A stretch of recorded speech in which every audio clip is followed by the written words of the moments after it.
In January 2025, as winter began to relinquish its icy grip over New York City, the political air was thick with anticipation. Rumors had been swirling for weeks, reverberating through social media, dinner tables, and water cooler conversations across the nation. Everyone was waiting for one moment: the appearance of Karoline Leavitt on The Daily Show. At just 27 years old, Karoline Leavitt had become a lightning rod in American politics. As the youngest White House press secretary in history, her rise was as meteoric as it was controversial. A proud Gen Z conservative with a TikTok following of 728,000, Karoline was fiercely loyal to President Donald Trump. Her speeches were punctuated by slang and a no-nonsense style, and she had quickly earned a reputation for her unapologetic, sometimes shocking, defenses of his administration. In every headline and every trending hashtag, her name was emblazoned alongside polarizing phrases like, "Canada is on its knees." Tonight, the stakes were higher than ever. Karoline was set to face off against Trevor Noah, the South African-born comedian whose razor-sharp wit and incisive commentary had made him a late-night icon for decades. For many, this wasn't just another interview. It was the ultimate generational clash, a battle of ideologies that would define the cultural landscape of America in 2025. Backstage at the studio in New York City, the atmosphere was electric. Karoline paced slowly in a quiet corridor, her white sneakers squeaking softly on the polished floor as she adjusted her oversized blazer and perfectly tailored wide-leg trousers. Every detail of her look was carefully curated, a bold nod to Gen Z aesthetics. Her blonde hair, pulled back into a sleek ponytail, caught the fluorescent lights and shone like a halo of defiance. With each glance at her phone, Karoline's smile widened as she saw the flood of supportive messages and ex-posts from her base. Karoline's about to own Noah. #Trump 2025. One post read. Another chimed, "Gen Z for the win. She's the only one who can keep it 100. Each notification reaffirmed her mission: to speak the truth, to rally her generation, and to prove that real change was underway. Across the hall, in another wing of the bustling studio, Trevor Noah was preparing for his entrance. Known for his characteristic blend of warmth and biting satire, Trevor had spent countless hours reviewing Karoline's recent statements. He knew that behind her confident demeanor lay a story of relentless ambition, a woman who had clawed her way from a modest New Hampshire upbringing to the very heart of the White House. And yet, Trevor saw in her a challenge, a fierce defender of Trump's policies who would stop at nothing to dismiss the critiques of old media. He was determined to press her on every controversial quip, every bold claim. As the stage lights began to blaze and the theme music of The Daily Show thundered through the speakers, the studio erupted into a cacophony of cheers and jeers. The audience was a microcosm of America itself. Passionate conservatives waving MAGA flags and chanting slogans, intermingled with liberal protesters armed with placards and pointed questions. It was a scene that promised not only entertainment but a real moment of reckoning, a clash between two worlds. The cameras panned over the excited crowd before settling on the stage door. At that moment, Karoline Leavitt stepped into the spotlight. The studio was instantly transformed into a living arena of sound and light. Her entrance was nothing short of spectacular. As she strode confidently onto the stage, her blonde hair shimmered under the dazzling beams, and her eyes, sharp and unwavering, scanned the audience. Every step she took was a declaration, a statement that she was here to challenge the norms and to lead a revolution of truth. Backstage, she paused for a brief second, inhaling deeply and savoring the rush of adrenaline. In that moment, Karoline's mind raced back to her childhood in New Hampshire. She remembered long, cold winters spent watching her father hustle, selling ice cream from a weathered truck, and her mother, who worked tirelessly fixing up used cars. There had been no silver spoons in her family, only hard-won grit and a steadfast belief in the promise of America.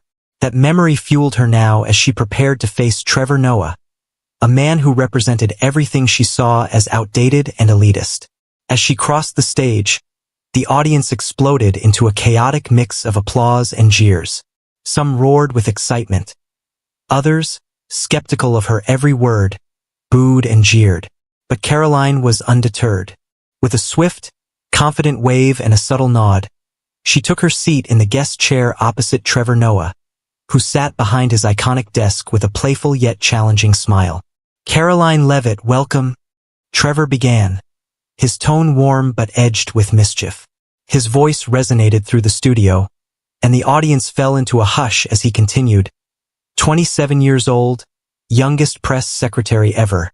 Quite the flex. But tell me, does working for Trump ever feel like babysitting a toddler with a Twitter account? Laughter and applause rippled through the crowd as Karoline's smirk deepened. Leaning back comfortably, she crossed her legs with an air of casual defiance. "Good to be here, Trevor," she replied, her voice steady and confident. "No, it's not babysitting. I'm not here to coddle anyone. I work with the GOAT, the greatest of all time. Trump's out there saving America, and I'm here to keep the vibes right." No cap. The audience's reaction was immediate and polarized. A segment erupted in wild cheers, their voices melding into chants of "no cap" and "Karoline for the win." Meanwhile, others in the crowd jeered, their skepticism evident in every shout and clap. But as the cameras zoomed in on her determined expression, it was clear that Karoline was in control. Trevor wasn't about to let the conversation rest on pleasantries. With a twinkle in his eye and a note of challenge in his voice, he leaned forward. "Let's talk specifics, Karoline," he said. "You recently made headlines when you banned AP and Reuters from cabinet meetings. Is that really about saving America?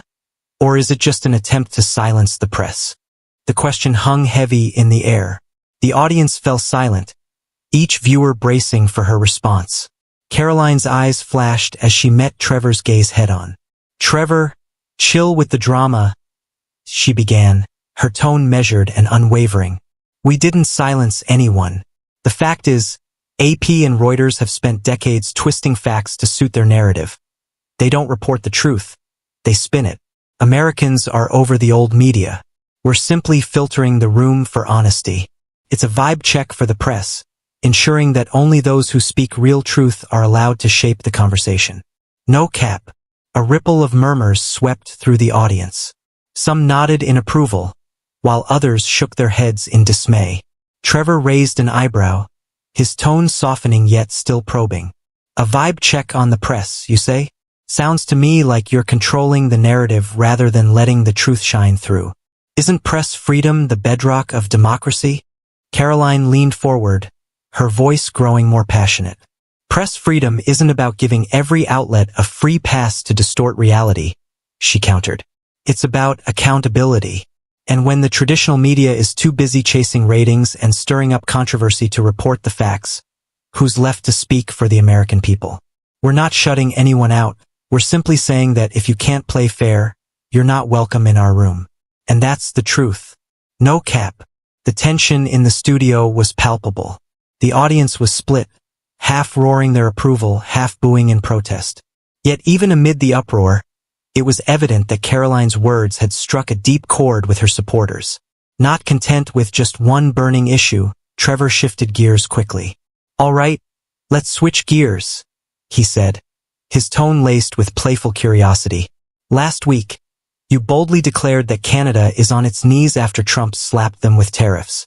Tell me, is that diplomacy? Or are you just flexing on our neighbors?" The question was a challenge, a call to explain a statement that had sent shockwaves across international news feeds. Karoline's eyes narrowed slightly, and she leaned in, her voice crisp and clear. "It's economics, Trevor," she replied. "Look, Canada is a smaller player on the global stage. Tariffs are not about ego, they're about leverage. When you impose tariffs, you're sending a clear message. America's strength isn't to be taken lightly. Canada needs us more than we need them. It's a strategic move, one that guarantees results. We win, they lose. That's how you play the game. Period." No cap. Her confident delivery sent another surge of cheers from the conservative faction of the audience. The phrase "we win, they lose" resonated like a battle cry, a simple, uncompromising statement that perfectly captured the ethos of her political stance. Yet, as always, there were critics in the crowd, their boos a counterpoint to the thunderous applause. Trevor tapped his desk thoughtfully, his eyes reflecting both amusement and genuine inquiry. "No cap, huh?" he remarked. "I respect the hustle, Karoline. But let's talk about Russia for a minute. Your administration recently brokered a deal to quiet the conflict in Ukraine. A deal you call peace. Critics, however, argue that Trump simply caved to Putin. Is negotiating peace the same as surrendering to a dictator?" Karoline's gaze hardened, and the studio seemed to hold its breath. "You're twisting it, Trevor," she said sharply. "We didn't cave, we ended a war." Trump negotiated with a level of strength and pragmatism that the old guard could never muster. Look around. Ukraine is quieter now, American jobs are thriving, and our national pride is on the rise. This isn't about bowing to anyone. It's about standing tall and doing what needs to be done for America. That's a win, not a surrender. Her retort was delivered like a final blow, and for a moment, the tension between the two interlocutors reached its peak. The audience was rapt, every eye glued to the stage, every smartphone recording the exchange. In the midst of the rapid-fire debate, Karoline's mind briefly drifted to the moments that had forged her. She remembered the long winters of New Hampshire, her father, a hard-working man selling ice cream from a battered truck, and her mother, who tirelessly repaired used cars. There had been no handouts in her life, only relentless perseverance and a belief that America, for all its faults, held the promise of opportunity for those who dared to chase it. That memory fueled her passion. It reminded her why she wasn't afraid to challenge the status quo, why she was determined to speak the truth, even when that truth was met with scorn by the elites who had always controlled the narrative. Karoline's inner voice roared in her mind, reinforcing her resolve. She had nothing to prove except that she could give voice to millions of Americans who felt abandoned by the old media.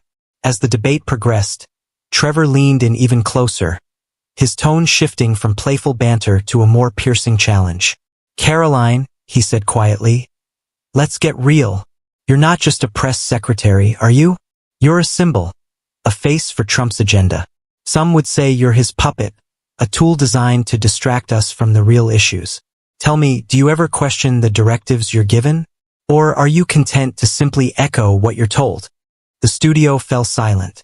For a moment, it seemed as if time itself had stopped. Every viewer, both in the packed audience and those watching online, hung on her response. Karoline's eyes blazed with intensity, and she paused just long enough to let the weight of the question sink in before answering in a measured, resolute tone. "Trevor, that's the easiest question you could ask," she began, her voice steady and unwavering. "I am not here because I'm told what to say. I'm here because I believe in the vision we're building. I come from a background where nothing was handed to me. I fought, I struggled, and I rose up to this moment not because I was a puppet, but because I have my own mind, my own values, and my own determination. Working for Trump is not about blind loyalty. It's about embracing a movement that challenges the status quo. I am independent. I am the voice of Gen Z, of millions of Americans who are done with elitist, out-of-touch media. When I say no cap, it means I'm standing by my truth, even if that truth isn't popular with everyone." Her words rang out like a clarion call. The audience erupted, a mixture of cheers and boos that underscored the deep divisions in the nation. But regardless of where one stood, no one could deny the raw power of her declaration. Trevor's eyes narrowed as he pressed on, his tone laced with skepticism. "But isn't it contradictory, Karoline? You're out here filtering information, cutting off access to certain voices. Isn't that a form of control, a dangerous precedent for transparency in our democracy?" Karoline's response was swift and scathing. "Trevor, it's ironic that you criticize me for controlling the narrative when you make your living by ridiculing others. The truth is, the old media has long lost the trust of the American people. They twist facts, spin narratives, and distract us from what truly matters. We're not trying to silence dissent, we're holding everyone to the same standard. If you can't play fair, then you shouldn't be in the room. That's not censorship, that's accountability. And if the American people want a vibe check on the press, then so be it." No cap.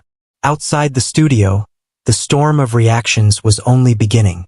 As the debate aired live, Social media platforms exploded with hashtags, memes, and heated discussions. Hashtag Karoline versus Noah trended for hours, then days. Supporters of Karoline posted endless clips of her memorable lines. "We win, they lose. Deal with it, no cap," while detractors dissected every word, accusing her of undermining democratic principles. In coffee shops in Brooklyn, college campuses across the country, and even in quiet suburban living rooms, Americans gathered around screens to watch the showdown. In some households, the debate was a welcome distraction from the everyday struggles of a divided nation. In others, it was a stark reminder of the deep fissures in society. For many young conservatives, Karoline was a hero, a symbol of a generation that refused to be shackled by the old guard. They saw in her a refreshing authenticity and an unfiltered approach that cut through the noise of polished media narratives. For liberals and moderates, however, her words were a source of alarm, a sign that the battle for the soul of America was being fought not in policy papers or boardrooms, but on the airwaves and social media feeds. When the show finally cut to commercial, Karoline rose from her chair with an air of quiet triumph. She waved confidently to the audience, her white sneakers clicking against the stage as she walked off. Trevor Noah signed off with a wry smile and a remark that would be dissected for days. "Well, that was something. Tune in tomorrow, folks." But for Karoline, the night had only just begun. Backstage, she found a quiet corner to catch her breath. Surrounded by the chaos of the live broadcast, Karoline scrolled through her phone and read message after message of support, tweets, texts, and comments that affirmed her impact. Each notification was a reminder of the responsibility and the power that came with being a public figure in an age defined by digital connection. In that moment, Karoline allowed herself a rare moment of introspection. She thought about her childhood in New Hampshire, the struggles, the sacrifices, and the unwavering belief that if you worked hard enough, you could change your destiny. She recalled the countless hours spent studying political theory, the debates with friends about fairness and freedom, and the moment she first realized that truth wasn't something delivered by traditional media, but something fought for with passion and persistence. That memory became her anchor, reinforcing her determination to stand her ground, no matter how fierce the opposition. Meanwhile, in the control room, Trevor Noah watched the monitors intently as his producers scrambled to gauge the fallout. Despite his trademark humor, there was a seriousness in his eyes, a recognition that the debate had tapped into a nerve that ran deep across the nation. He knew that the conversation was far from over, that tonight's clash was only a snapshot of a larger cultural battle between generations, ideologies, and the evolving landscape of media. In the days that followed, news outlets across America replayed the debate in endless loops. Headlines screamed, "Karoline Leavitt versus Trevor Noah, Clash of the Titans," and "The Debate That Split America." Commentators on cable news and social media influencers dissected every moment, each punchy line, each defiant gesture. Clips of Karoline's retorts, especially her rallying cry of, "Deal with it, no cap," were shared and reshared until they became emblematic of the emerging political zeitgeist. In college dorms and living rooms, spirited discussions erupted. Some argued that Karoline's uncompromising style was exactly what the nation needed, a fresh, direct approach to politics that bypassed the outdated filters of traditional media. Others warned that her rhetoric risked further polarizing an already divided public. Yet, regardless of the opinions expressed, it was undeniable that Karoline Leavitt had left her mark. Across the digital realm, the hashtags she had sparked continued to trend. Supporters posted memes, video edits, and even fan art celebrating her as a modern warrior, a Gen Z heroine unafraid to confront the powerful. In contrast, critics used her soundbites to fuel debates about the erosion of journalistic integrity and the dangers of bypassing institutional checks and balances. But in every corner of the conversation, one thing remained clear. The interview on The Daily Show was more than just a media event. It was a mirror reflecting the soul of America in 2025. As weeks turned into months, the impact of that fateful night continued to ripple through American society. In academic halls, Political science professors discussed the debate as a case study in modern media and public discourse. In local newspapers, op-ed columns emerged with titles like "The New Face of American Politics" and "Is Karoline Leavitt the Future or the Fall of Our Democracy?"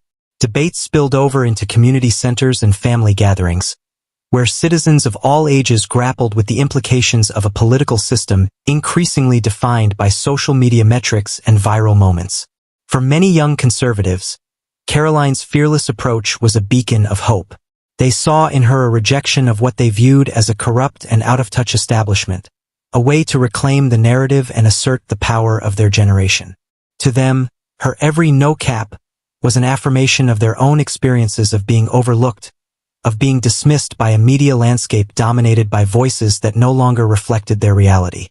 In contrast, liberals and moderates feared that the style of politics championed by Karoline might erode the very foundations of democratic discourse. They worried that by filtering the truth to suit partisan narratives, the administration was setting dangerous precedents, ones that could ultimately undermine the accountability that had long been a hallmark of American democracy. Yet even as these debates raged in public forums and online comment threads, there was an undercurrent of change that could not be ignored. The traditional methods of communication, press releases, formal interviews, and scripted debates were giving way to a new form of dialogue. Social media was not just a platform for entertainment. It had become a vital space where ordinary Americans could participate in the political process, where viral moments could shape public opinion as much as any carefully crafted policy proposal. In the midst of this national conversation, Karoline Leavitt continued to evolve. Behind her public persona was a woman who had faced her share of personal battles, a woman whose determination was forged in the fires of hardship and perseverance. Late at night in her modest New York apartment, far from the bright lights of the studio, she would sit by her window and reflect on her journey. Memories of her childhood in New Hampshire, the struggles of her hardworking parents, the lessons learned from overcoming adversity, reminded her why she had chosen this path. It wasn't just about politics. It was about standing up for the people who had been left behind by a system that favored the elite. She wrote in her journal about the long nights spent poring over books on history and philosophy, about the heated debates with friends and mentors that had shaped her views, and about the quiet moments of resolve when she decided that her voice would be a force for change. Every word she penned was a testament to her belief in the promise of America. A promise that no matter where you came from, you could rise, you could fight, and you could make a difference. These personal reflections gave her strength during the most intense moments of public scrutiny. They helped her maintain her authenticity, even as the media and political pundits tried to box her into neat categories. And as the nation watched her on screen, millions were inspired not just by her bold words, but by the story of a woman who had defied the odds to become a symbol of hope for a new generation. Over time, the debate on The Daily Show became a cultural touchstone, a moment that would be remembered and referenced in political discussions for years to come. It was a night when the boundaries between entertainment and politics blurred, when a single interview encapsulated the deep divisions and fierce passions of a country in transition. Karoline Leavitt's defiant spirit, her unyielding commitment to what she believed was right, and her willingness to challenge every notion of truth put forth by the old media had ignited a fire that would continue to burn. Television critics, political analysts, and everyday citizens alike would look back on that night and debate its significance. Some would say it marked the rise of a new political force, a generation that was not afraid to use social media as a tool for activism. Others would caution that such a style, while energizing, might also pave the way for further polarization. But regardless of the interpretation, one fact was indisputable. In that explosive clash between Karoline Leavitt and Trevor Noah, the story of America in 2025 was being written in real time. As the months passed, the aftershocks of the debate continued to shape the political landscape. Karoline's star only grew brighter. Invitations to speak at rallies, participate in town halls, and engage in further televised debates poured in from all corners of the country. Her social media accounts became buzzing hubs of political discussion, where her followers, many of whom were young, disillusioned, and hungry for change, shared their own stories, their own hopes, and their own dreams for a better America. In interviews, Karoline remained unapologetic and candid. "I'm not here to please everyone," she would say, her voice firm and resolute. "I'm here to represent the truth as I see it. And if that truth doesn't fit into your neat little boxes, then that's your problem." The American people are ready for change. They're ready for leaders who aren't afraid to speak their minds. Leaders who won't let the old media dictate what's true and what's not. No cap. Her message resonated deeply with many Americans who had grown tired of the polished, often sanitized narratives of traditional media. In every tweet, every viral video clip, and every spirited conversation, Karoline Leavitt's words sparked a dialogue. A debate about what it meant to be free, to be accountable, and to be a part of a democracy that truly listened to its people. In boardrooms and coffee shops across the country, discussions about that fateful night on The Daily Show continued unabated. Political analysts published long-form articles dissecting every exchange, every gesture, every pause. Academic forums hosted panel discussions on the impact of social media on modern politics, using Karoline's debate as a prime example of how a single moment could capture the spirit of an era. Even in traditionally conservative circles, there was grudging respect for Karoline's ability to command the stage. Whether you agree with her or not, there's no denying that she's changing the way we talk about politics, one commentator remarked during a heated radio debate. Her use of language, her willingness to challenge the established order, she's the future of political discourse in America. For many, Karoline's presence was a call to action, a reminder that the future belonged to those who were willing to stand up, speak out, and demand accountability. And for others, it was a symbol of the deep divisions that had come to define the nation. Yet, amid the controversy, one thing was clear. The conversation had changed, and it was one that could no longer be ignored. Looking back on that night, one could see it as a microcosm of the larger shifts taking place in America. The clash between Karoline Leavitt and Trevor Noah wasn't just about policies or political correctness. It was about a transformation in the way Americans communicated and connected. It was about the rise of a new generation that refused to be confined by the rules of the past, a generation that was as comfortable with hashtags and viral memes as it was with political debate. For Karoline, the debate was both a culmination of years of struggle and the beginning of a new chapter. It was the moment when her voice, once a whisper in the corridors of power, had grown into a roar that echoed across the nation. And as she looked toward the future, she knew that her journey was far from over. There would be more battles, more debates, and more moments when the truth would have to be fought for, both on and off the stage. As the seasons changed and America continued to grapple with the challenges of a polarized era, the legacy of that January night remained a touchstone for many. In classrooms, in board meetings, and in the countless private conversations that defined everyday life, the story of Karoline Leavitt's appearance on The Daily Show became a symbol of a nation at a crossroads, struggling to balance the old with the new. For some, Karoline was a harbinger of hope, a sign that even in a deeply divided country, truth and passion could cut through the noise. For others, she was a warning, a reminder that when rhetoric became more important than reason, democracy itself was at risk. But for all, her fearless challenge to established norms sparked a conversation that would continue to evolve. In the end, the legacy of that night was not determined solely by the outcome of a single interview. It was defined by the conversations it ignited, the debates it fueled, and the changes it inspired in a nation eager for a new way forward. Karoline Leavitt had taken her place in history, not as a puppet or a mere spokesperson, but as a trailblazer whose words and actions reshaped the narrative of American politics. As America moved forward into an uncertain future, one thing was certain. The spirit of that January night lived on. In every hashtag, every viral clip, and every passionate conversation about the future of democracy, the message was clear. A new era had dawned, and it was driven by voices that refused to be silenced. No cap.